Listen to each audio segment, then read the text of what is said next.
Welcome to Heart Collaborations, where we explore the heart of wellness, mental and emotional well-being, relationships, personal passions, and thriving parenthood. Hi, I'm Annette. And I'm Anita. Collectively, we have over 50 years in the educational and mental health arenas. Whether you're looking for information, personal stories, or just a place to feel seen and heard, you're in the right place. Join us as we dive into conversations that inspire, empower, help you grow, and add a little laughter to your life. And I'm so excited to have our guest here, a private practitioner, Gill.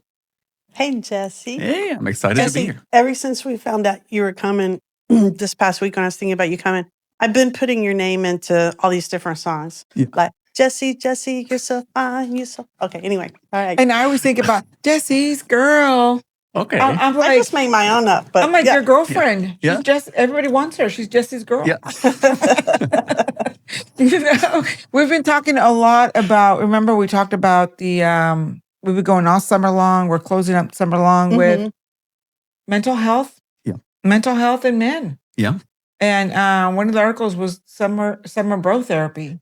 Yeah. You know, that brought it on. So let's talk about mental health for men. Okay. And you brought me on because I'm an expert in men. Of course. I mean, come on now.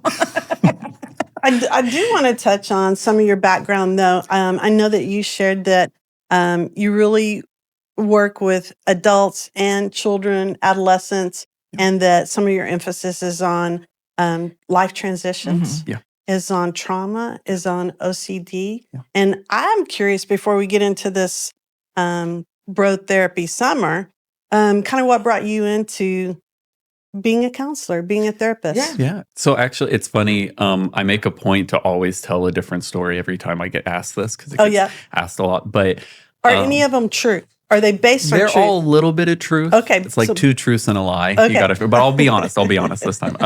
No, a big reason I got into it was I have a lot of family members who were in therapy or therapists or social workers or mental health field in some way. And funny enough, they're also some of the most neurotic human beings I've ever met. I come from a really neurotic family. So I got into it because it was kind of the family business. But the more I stayed, the more I started learning. And yeah, sure, I can diagnose them now. It's kind of nice to do. But a few personality disorders here and there, but it's all good. But I actually kind of ended up finding my love for it in just listening to people tell their stories. Yeah, I was talking with someone about this the other day. And they asked me, we were talking about books, and they asked if I ever read like memoirs or autobiographies. And I'm like, well, I listen to them every single day for a career. Right. And I find that usually they're way more interesting and engaging than just reading the books that people would write. So I'm kind of obsessed with it. So, you know, always chasing that dragon. Yeah, that's awesome. And, you know, I know that you've got a podcast. The Absurd World. I've been listening off and on. So liking it. I got some fans. That's great. Yes. I've liked, followed, subscribed. So tell us a little bit about that podcast and kind of what's at the root of that. What motivates you to do that? So actually, I don't get to talk about it too much outside the podcast, so this is nice. But my specific way of doing therapy is existentialism or existential psychotherapy, which isn't very popular these days. You don't see it taught in schools. It's usually like a footnote.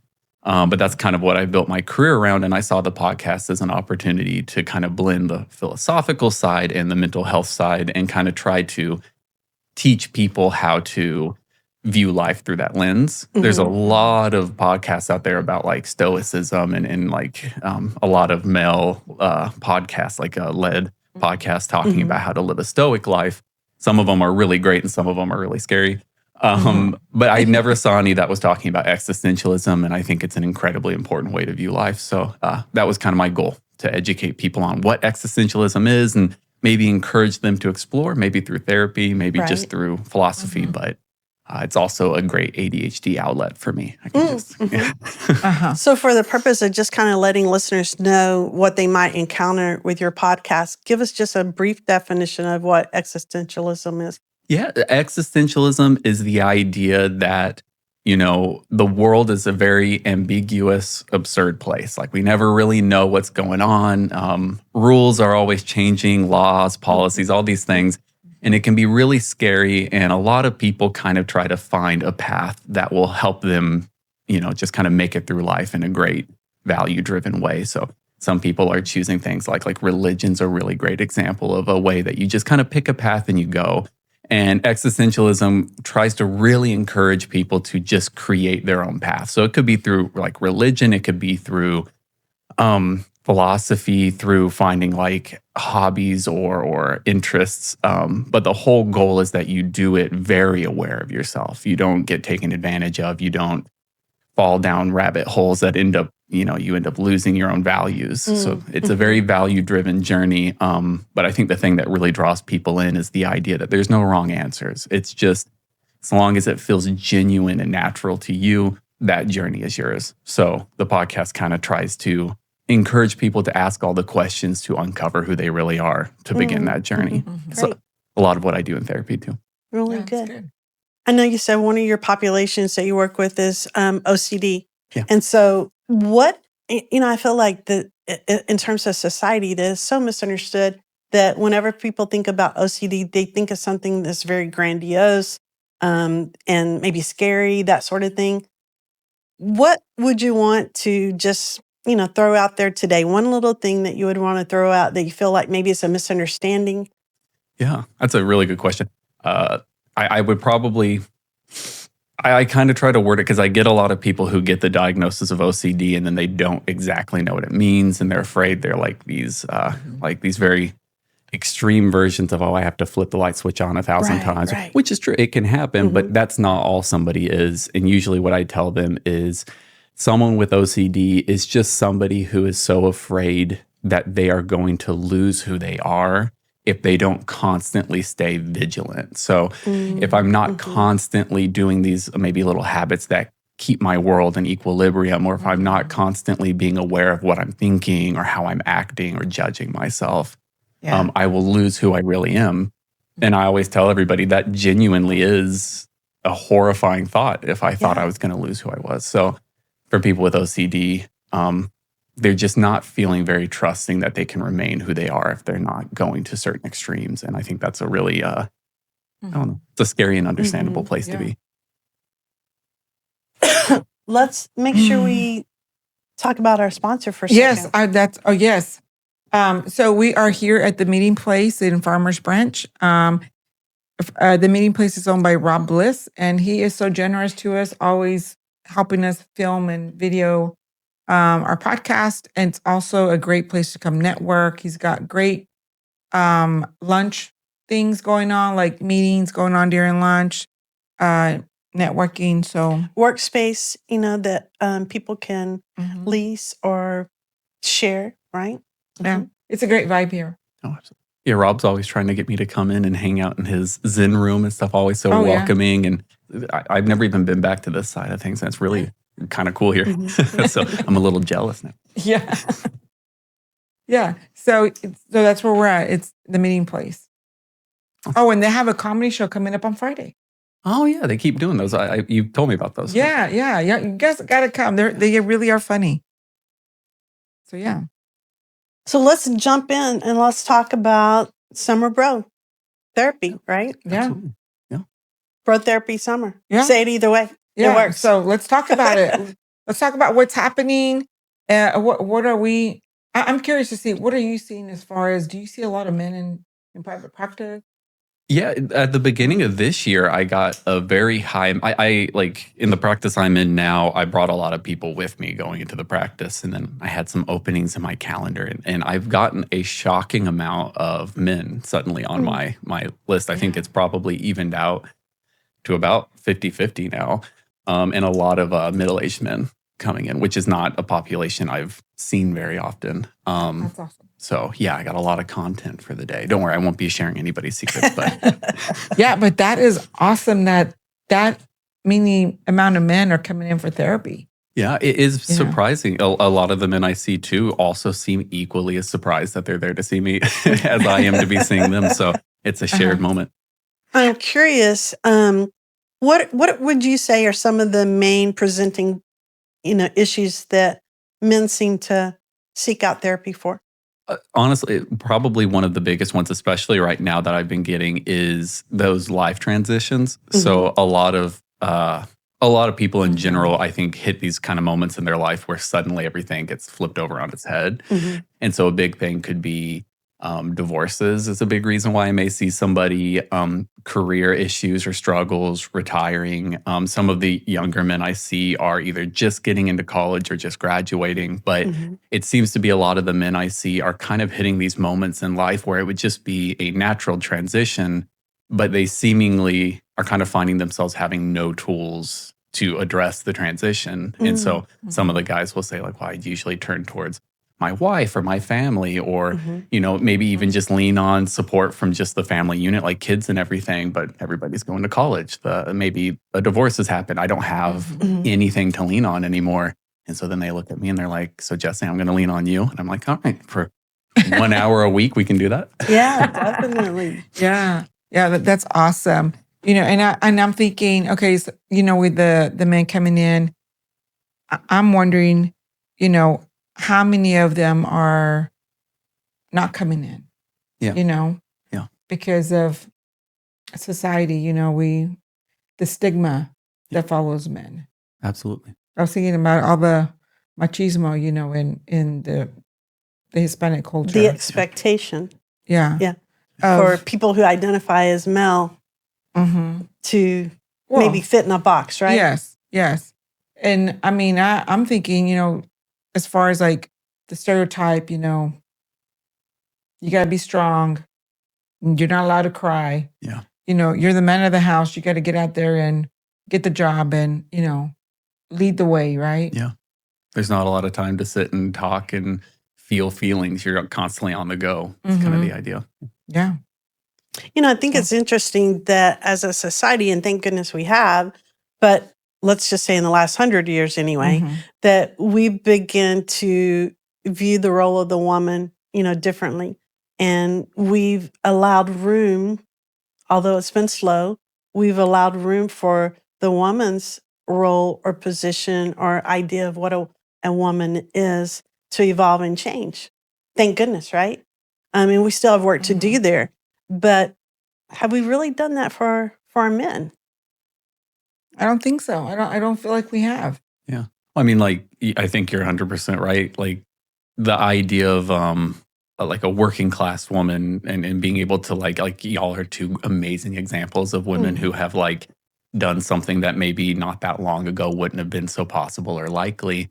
And so it is kind of interesting to see like women in general are kind of gung ho about like the idea of breaking the stereotype and being more free to reach for their own goals. Mhm. And then on the flip side, though, men are incredibly hesitant, not just about like women journeying into that area, but about them kind of evening things out. It's kind of the idea of them feeling a little lost. Like, well, okay, y'all have careers and stuff now, but what am I supposed to do? Like, have emotions? I don't want that. Yeah. I was thinking about even, for example, we've talked about how the role of the woman has progressed and changed. And, one of the main roles of the male in the past has been to be the provider, financial provider, right? And now we have women beginning to participate in filling that role. And I think sometimes that might leave some space for the man to be wondering, where do I fit into this? Yeah, absolutely. What's my role anymore? Like, Yeah. the one thing I was useful for was providing money and security, and now you're doing that. So I guess I'm left in the dust a little bit, which isn't. It's interesting because that doesn't seem to be the train of thought from most of the partners and spouses of the guys I see. They're not sitting around saying like, "Yeah, I don't need you anymore. Get out of here." Right, But right. the guys I see, they seem so sure that that's what that means. Like, I'm going to be obsolete now, and I don't know that that's completely true, but it definitely feels like it for them. Yeah. And what are we seeing in terms of, how women perceive this as far as men beginning to be more and more, socially acceptable for them to talk about feelings, seek out help, to seek out therapy? What do we find is the perception of the women? So it's interesting you mentioned that. because there's always this quote. I don't know if y'all are familiar with Brene Brown. I feel like everybody is nowadays, right? But she kind of had one of these talks I watched a long time ago that I always remember, where she was talking about a guy who came up to her after one of her lectures, and he had said something around the lines of like, why don't you talk more about men? This was like a while ago in the past when she wasn't talking too much about men. And, she said he looked really angry and she was worried that he was going to be mad. But he pointed backwards, I guess, at his family. I think it was like his wife and children. And he said, those people would rather see me die than see me fall off my horse. Kind of like this idea of being a knight. And listening to that, I kept finding myself thinking, well, first off, like, I don't know that that's 100% true. I mean, I hope not for him and his family. But I do think men perceive it that way, that if they are to cry or if they're to have emotions, they've fallen off their horse and they're useless.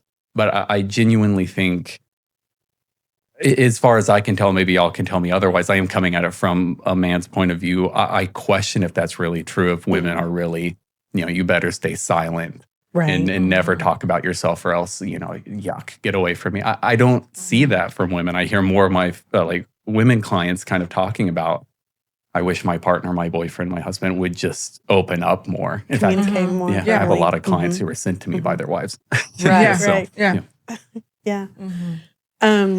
I ran across a stat that, and I'm really not familiar with this dating app, but it's Hilly. And they did a survey and found that 55% of Gen Z women refuse to date a man if he's not at least willing to go to therapy. And 45% of the people find if they do therapy, they find them more attractive. So, I think that women, because we have been able to evolve socially and now can vote, can have a loan, can hold major CEO positions and all of those kinds of things, that possibly women are in a position to be a little bit more selective. And so, being a good provider, being attractive physically or whatever the qualities are that woman has, they're able to be a little bit more selective. And maybe they've added to their list of that as being someone has great emotional intelligence, is willing to be vulnerable, is willing to be reflective and communicate and collaborate. Absolutely. Well, and it's interesting, like, how common it is to think of everything you named, like that's a positive. Like especially like for women being able to move, like become CEOs and be able to like make money that's sustainable for a whole family instead of having to rely on one person. That's all really good stuff. And it's also really good stuff from a very stereotypical like male's perspective, where they may see women doing this and think like, yeah, look at that. That's all the stuff I want too. But we never talk about how, but women being more open with their emotions, being more willing to cry, being more willing to share how they feel. That's also an awesome thing that's been missing from men. It's not like women are leaving that behind. Like, I'm done having emotions. I'm going to become cold. Like that's not, it's more of an evening out. And men are kind of looking at it being like, I just want to do that fun stuff. I don't want to do it. Well, it's like more women can be more authentic about themselves than men can. Yeah. Yeah. And I'm thinking, how much more does that keep a man behind, as far as being able to be themselves? Yeah. Their true selves. Absolutely. There's actually, if anybody's interested in learning more about existential psychotherapy, there's a Rollo May. He's kind of like the American. He's so cool. He was the person that kind of brought existentialism really big to America for psychotherapy. But he has this book called Man's Search for Himself, which fitting. And he has a little section in there called The Hollow People. And he describes men especially as being so out of touch with who they are and their emotions and just never questioning this kind of stuff, that they're basically hollow human beings that other human beings are struggling incredibly to connect with. And he even mentions like, women trying to connect with their husbands or possible like spouses or partners just find kind of a shell of a person who can't even really say what they want beyond a career and money. And maybe like they'll say like wife and kids, but they can't describe their passions very well. And he goes into a whole length of like, it affects the bedroom, it affects every part of like intimacy, because you basically have a human. And he said like the men will just be like, but I'm like selfless and I give. And where May was saying, well, I find a lot of women saying, you can be a little more selfish if I could just actually have a human being that I'm talking to. Right. I've Yeah. done a little reading where sometimes vocabulary can be an obstacle, and of course we know that our guys are incredibly talented and intelligent and capable. I love working with guys, Yeah. but sometimes if possibly they haven't practiced using those emotional terms, that sometimes they may struggle a little bit more to have the vocabulary to communicate those emotions and feelings. Oh yeah, I've given feeling, the feelings wheels. I think a lot of people in the office have like pillows of them, but I've emailed them to people before and asked them to look it over. And men so often will never bring it back up. And so if I bring it up, I've had several say like, I'm not gonna lie, that was scary. I didn't like anything on there. It made me sweat when I was staring at it. Like I don't know what these words necessarily mean, and we end up having to. For anybody who hasn't seen a feelings wheel, it's like was it 5 or 6 core ones, and then it builds out. I sometimes just have to say, let's just stick with the middle. Like, let's just stick with the 5 or 6, because right now it's so overwhelming, that new vocabulary of emotions. So yeah, it really, I think sometimes it can sound like it's a bit of a joke how much guys aren't in touch with their emotions, but these are just genuinely words we've never really gotten a chance to at least socially associate with ourselves. So I'm aware of the feeling. I'm aware of what it makes me feel like doing, whether that be like shutting down or putting a hole in the wall or something, but I'm not aware of how to actually talk about it. Yeah. Yeah. Well, and I think too, there's a lot of programs for females, but very little programs for males. Yeah.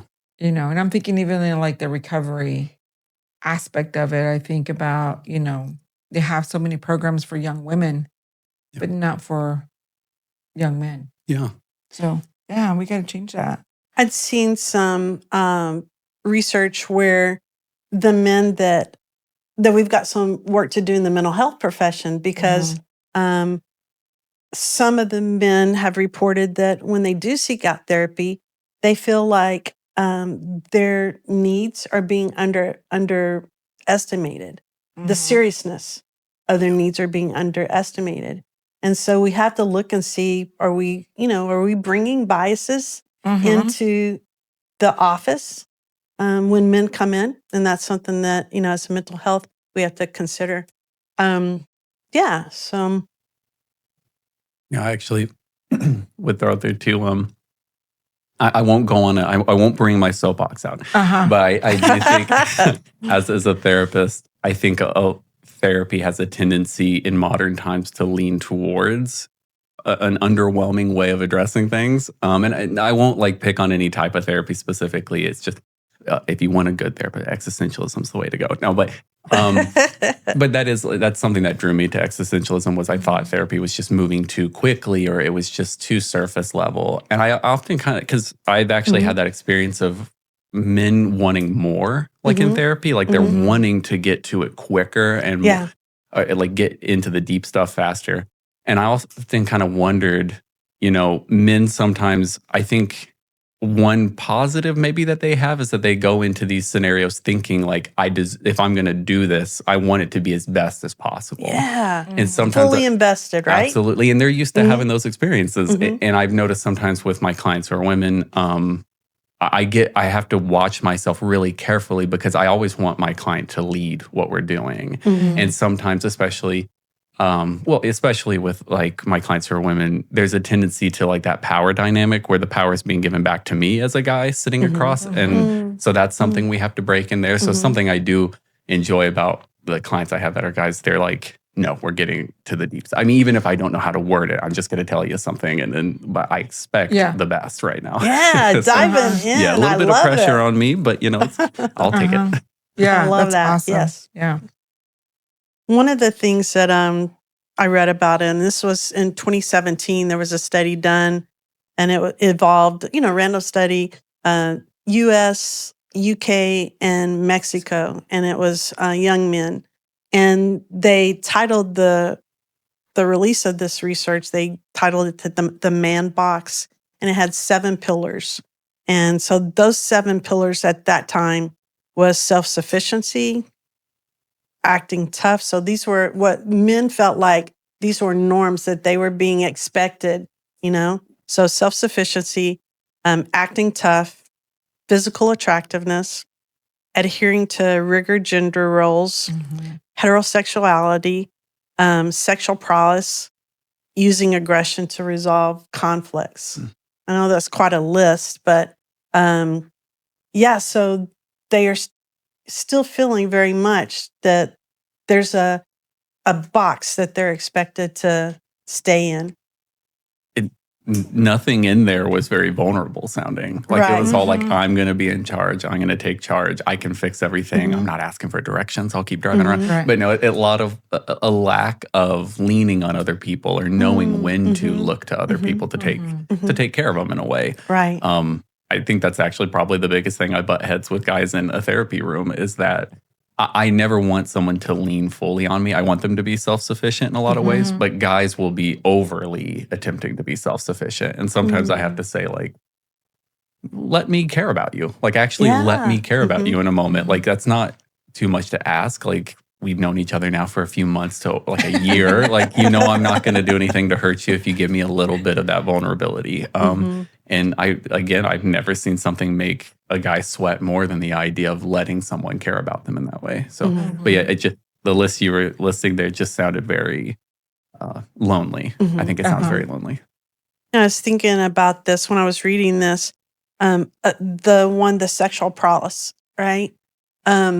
Just that, and there was a little bit written about that, a guy would never pass on a sexual opportunity, right? And I was thinking about how so often in families, we expect if there's a dad or a dad figure, we expect the dad to talk to the boys about maturation and sexuality and all those kinds of things in relationship with women. And maybe it's time that changed too. Maybe it's time that there's more of a partnership in that, and that dad figure, have a role in talking about, what to expect and what's healthy and pleasurable and those kinds of things. But maybe mom needs to be more involved in that too, and sharing and giving another side or perspective. And I was thinking about how, so I want to encourage moms out there to play a role in that as well. I was also thinking about how sometimes we think we're talking about it, we think we're talking about and giving information that our young men need to know about sex and that sort of thing.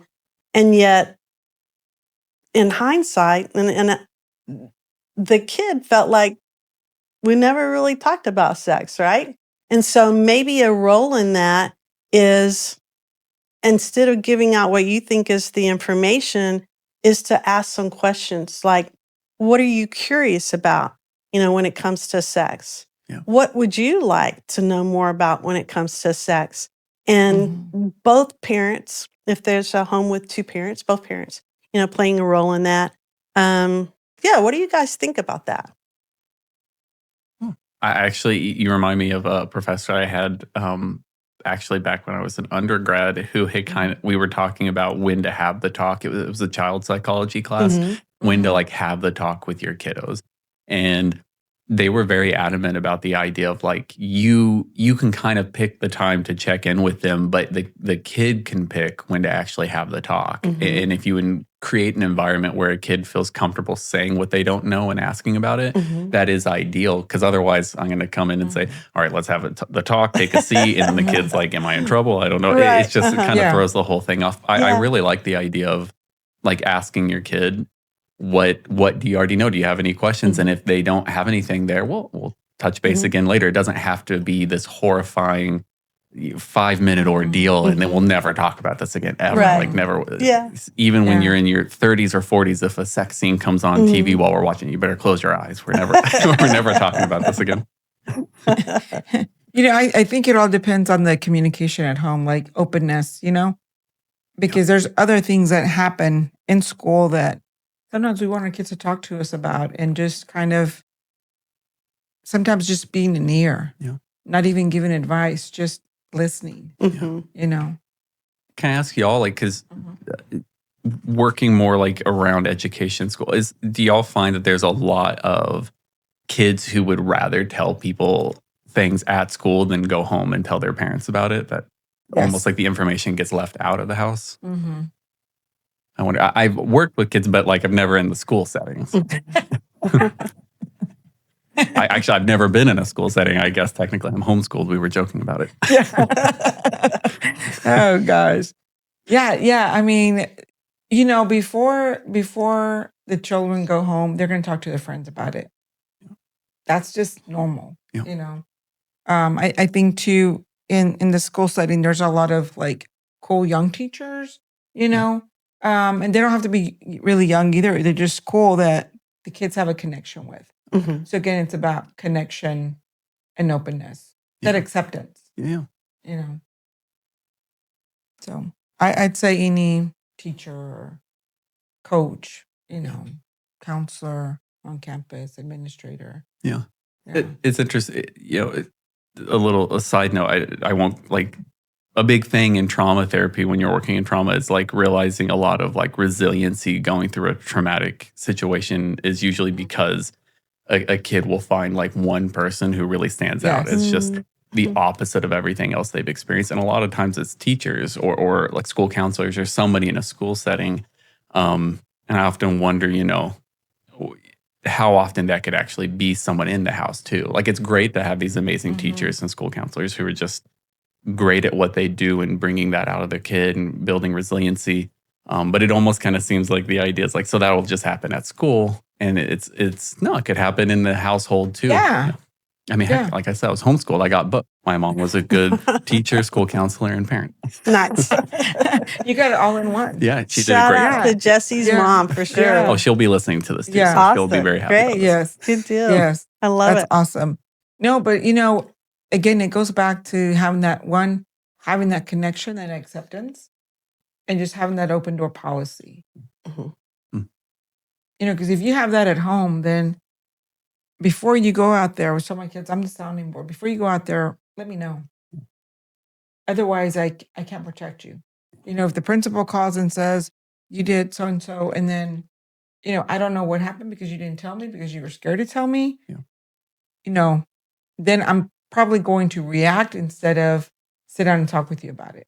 Yeah. Okay, so I got a Mhm. question for you. I'm flipping it around. Go It's for it. interview. No, but just out of curiosity, so I don't have any children. I like to think of myself as a childless father. I still have all the traits of a dad. I just don't have any child to I be love a dad that. of. I love that. We need, seriously, Yeah. honestly, we need that in our society. So, yeah, I love that. I'm doing something right.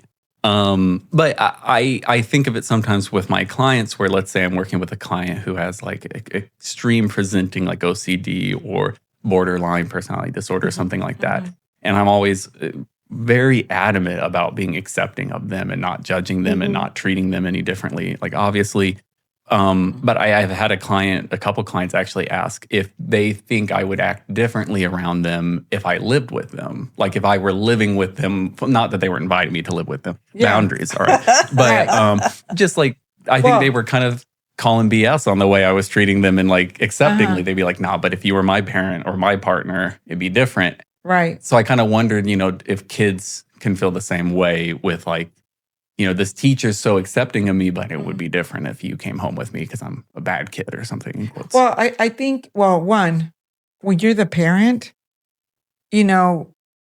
this intuitively you're going to protect. So Yeah. it might be that my child comes in and they're telling me something that I'm like, oh my gosh, I got to protect them, So I'm taking off my hat of a counselor, a listener. I'm there to protect. I'm going to see, okay, what are the things that I need to do to step up, Yeah. to help this kid, right? And so I think when The you're at emotional home, connection, yes, the emotional involvement ups that ante. And so probably a different response. Not that we can't, have goals and Yeah. have something that we're purposely striving for in terms of responsive parent. And go ahead. I was just going to say, but it's kind of like my kid does no wrong. So let's say I got a call from the school, right? And they said, well, your kid started the fight. There is no way my kid started the fight. I know my kid. Yeah. Right? Some people would feel that way. Yeah. So I think, being a parent sometimes, not that we have blinders on, but we do have a bias. Would you? Well, I mean, And that's going to say no. No, I mean, no, definitely, for sure. Oh my goodness. But maybe it's needed, right? Like you need the parental relationship where it is biased. Like I'm 100% for this kid, and then you need the therapist and the teacher and the counselor, all these people who will be a little less biased, and it can all work really well. We need a village. Yeah. And that's the beauty of the role of a therapist, is because there aren't a bunch of crossovers in terms of relationship and expectations and those kinds of things, and they are able to take that non-judgmental role. So yeah, I remember like talking about this. I used to, way back when I was an undergrad, and I was when I went to school. This makes me really interesting what I'm about to say. I went to school in New York City. So I'm automatically the most interesting person in every room. No, with lots of questions coming. But I used to do this job where I would go into people's homes and like do parenting skills, or taking the kids out, just kind of having fun and teaching them social skills. And I later learned this. I don't know how I didn't know this when I was doing the job, but I was actually working in Hunts Bay, which for anybody who doesn't know, it's one of the most dangerous neighborhoods in New York City, like all the boroughs. And I think at the time it was the number one most dangerous. So I didn't know that. You had no idea? I loved it. The whole experience was really awesome. Everybody was so nice to me. But so I would go into their homes and stuff. And I remember working with this one kid who was pretty heavily judged by everybody. Like he was kind of bullied a lot. His family wasn't really always around for him. And so he couldn't really express himself the way he wanted to. And so he really liked the color pink. That was like a really big thing for him, but he could never really wear pink because it wasn't manly enough. Right. Yeah. So I purposely went out and bought like hot pink shoes and stuff like that. And I would just wear them whenever I would go hang out with him. And, he would like make fun of me for a second. He'd be like, what are those? And just like joke around. But there would always come a time where he would just kind of ask where I got them, or we would chat about them. And I would just let him know, like, I know you may not be able to do this right now, but just so you're aware, that doesn't make you any less of like a boy or a man or whatever to wear this. Like, it's just expressing yourself. And I was like, look, I'm walking around what I later learned was a really dangerous neighborhood in all hot pink. So, but nothing happened. Everybody was still really nice to me. So, maybe we also need those relationships of people outside our families who can show us, look, like I'm not being biased towards you. I'm just showing you this is the way the world can work if you're willing to take the risk and wear some hot pink shoes. Yeah. I love that. Yeah, for sure. Hot pink shoes in the work neighborhood. Yeah, they were really comfy. Well, the good news is no one wanted to mug me for my shoes. No one's going to wear those. So I actually was pretty well protected. So it takes courage to go against those norms, right? Yeah, absolutely. And, courage is a traditional value that we hold men up against. And so we need to redefine what courage is, possibly as a society, that, courage is getting in there and wrestling with our thoughts and feelings and making ourselves vulnerable. Just being able to be ourselves. Right. Yeah. It's really what it boils down to. Absolutely. Not being afraid to ask the tough questions of yourself and explore it with people, not like all by yourself in your head, but actually with other humans. Yeah. I read about, it's called the Alberta Men's Collaboration, and last year they had a conference, I think it was in February 2025, and it was called a Love Letter to Men Conference. And I'm hoping that they're going to have another one this year. And if so, I hope that you guys will check that out. But I love their vision. They said, our vision is a world where those who identify as men feel safe to integrate versions of masculinity that build on the strengths of traditional values, while allowing for a full expression of all parts of themselves. I like that. That sounds amazing. Yeah. Probably really uncomfortable for a lot of guys on their first go to this to this conference, but that can be really powerful to see a room full of men willing to participate in this. Like maybe one of the moments where like peer pressure actually works really well, pressuring you to be more vulnerable in yourself. Yeah. Definitely. I also just throw out there that is like I feel like I'm like plugging existential psychotherapy. Go for like, it. I mean, like, whatever your I'm- passion is and works, let's hear it. Yeah. I promise I'm not getting paid by big existentialism. That's Go not for it. Go I'm not for getting it. any money for this. But I was just going to throw out there a big thing, and I think it's a big thing in therapy just in general nowadays. But a big thing that existentialists have always taught is that like at least 75-80% of all the therapy comes from just the relationship you're having with the other human being. Like Irvin Yalom, who's like a big writer, is still around today. He writes a lot about it. And so like a big role for men as therapists with other men is to showcase what it actually like can look like to be a man. I remember telling a client I had a long time ago, like a war veteran, just like one of the toughest human beings I've ever met, like just really cool. Like I want to be him when I grow up. But I he was always so tough. And then one day he like cried pretty heavily. And I let him know the next time I saw him, I was like, moments where you being one of the coolest people I've ever met and one of just the toughest dudes sits and cries and talks about family and talks about loving people. And I was like, that means more to me than any cool, like typical cool thing you could ever do. I was like, I know I'm your therapist, but that is a moment where I feel like I'm reminded I can still be manly and cry and feel. And I was like, I thanked him basically for it, which by the way, got him to cry a little more. So it was also a success. But That story reminded me of my son. I guess one of the first couple of years of college, he went through a breakup, and I can remember him. He was on break, and I can remember him getting calls from his buddies and supporting him. They knew it was a transition. They knew it was a tough thing, and I remember hearing them when they got off the phone, exchanging "I love you, man." And just how powerful that is in anyone's life, right?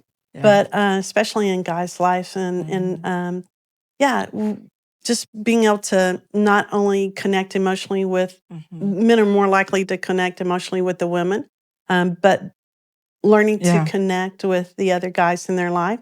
And so, that's pretty cool. I want to mention, just run through, because we love giving out some resources. And so these are just some that I've read about, have not experienced them, personally. But there's a website called Man Therapy that you might want to check out. It utilizes humor and head introspection to tool men. Let's see if I can get this back up where I can read it. Another one is Heads Up Guys. It's another place that provides tips and tools and information, success stories about men dealing with depression. And I know that, one of the statistics out there is that, men are 4 times more likely to complete suicide than a woman, but yet they're underdiagnosed when it comes to depression. And so, we want to do a better job at connecting those dots. And I also sometimes men have trouble distinguishing between stress and depression. So I'm just curious, Jesse, and I know that's throwing this out at this, but how would you try to describe to someone what the difference between stress and depression is? Yeah, I actually think the starting point for me is because men are usually so not used to describing any of that. I don't think a lot of men know how to describe what even depression feels like how to describe like even the difference between sadness, or I would actually say the difference between fear and anger. A lot of times it's like it's anger and anger. Like I don't really know how to tell the difference between the two. So a lot of times I would start with just going maybe with the raw physical feeling of it. Like guys really like when I also explain things like scientifically a little bit too. Yeah. I like recently had to describe to a guy the like the idea of the unconscious, like Freudian unconscious or something. And I had to make it sound scientific. And they were like, yes, okay, I can do that. I don't like the other woo-woo sounding stuff, the cycle. So a lot of times I'll talk about like where chemicals are released. So like stress chemicals being released in the gut and like saying, do you feel it here? Or does it feel like a fogginess in your brain? Do you feel extremely tired all the time? Or just like maybe like a constant feeling of choking up? Like I'll have to almost describe what it's like to cry and explain it and kind of start to separate the two out. But I find that you have to really start with the physical feelings. Like guys can be really, really in touch with physical feelings. And then we start building the words onto it. But I usually say like, stress, think of it as something where like, your stomach's releasing all this and you feel overwhelmed and maybe you're not hungry a lot, or it's just a feeling of constant discomfort. Whereas maybe with depression or sadness, may not have an idea of what we're grieving or what we're sad about. So we may not be able to attach an actual situation to it, but maybe it just feels more lost. Like it feels a little bit more like I don't know what would make me happy. A lot of times I ask guys like, when's the last time you felt happy? And they're just like, oh, when I was 2, but maybe not that far back. But yeah, it's sometimes shocking how rare that they will describe feeling like joy. Yeah. Another resource is called Men's Shed. It's a community-based initiative that offers a space for men to socialize, share skills, and engage in various activities. So another one is called Every Men. And this organization connects men through support groups, retreats, and programs that foster connections. Another one is Black Men Hill. It's a nonprofit organization for pairs of men that pairs men with therapists of color who can address their unique cultural experiences, offering free therapy sessions to those who apply. Another one is NAMI, and offering free peer-led support groups for adults with mental health conditions. Another one is Mankind Project. This nonprofit provides training groups and programs to help men form connections, receive support, and achieve personal growth. Another one is called the Dudes Club. It's a program for First Nation men's, combines activities and focus. And, another one is called Buddy Up.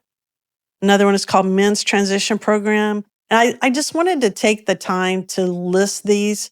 There is specialized, opportunities for men, but you have to get out there and you have to look for it. I found these, with a search, a specific type of search, looking for resources for guys out there. Yeah. Follow us on Instagram and we can have those on there. Those resources on there at Heart to Heart Collaborations. Yeah. Jesse, let's open it up as we kind of move into closure and just, I just want to give you the freedom to share anything that comes to mind. Anything, funny, insightful. Be powerful here. No. Oh, no pressure. No pressure. Well, it's interesting because you were listing out all of the kind of resources, which are really awesome. And it gets me thinking about, I imagine y'all may come across this a lot too in your lines of work, but I always get really concerned. I won't name drop anybody. I won't start any rivalries with your podcast and any other.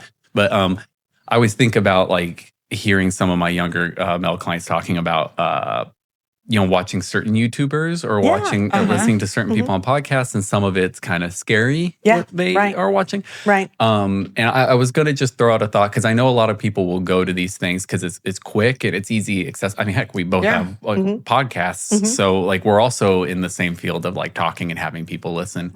The thing I would throw out for any male listeners, I just kind of was thinking is, there's a difference between learning and a difference between kind of someone telling you what you should be doing. And I think podcasts like this, it's like talking about topics and you can learn and you can empathize with some of it or learn more about it or find things interesting. But at no point are we like sitting here talking and telling people what you have to do. Like you're not a man if you don't do X, Y, and Z. Right.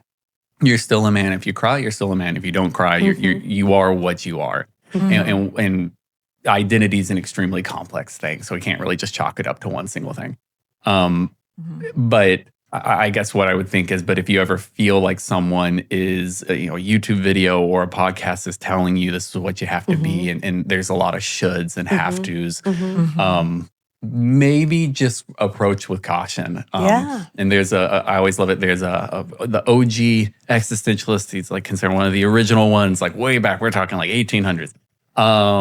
had this real fun kind of like idea where he said you have to ask if someone can dance. Like the idea is, if I'm going to take advice on somebody on how to live my life, I need to actually know, can they live their life for just enjoyment and happiness and pleasure and whatever it is. So he would say, like, don't take dancing advice from someone who's never danced before. So I encourage you to look into some of the people you're listening to, some of the people who are claiming to have the definition of what a man is.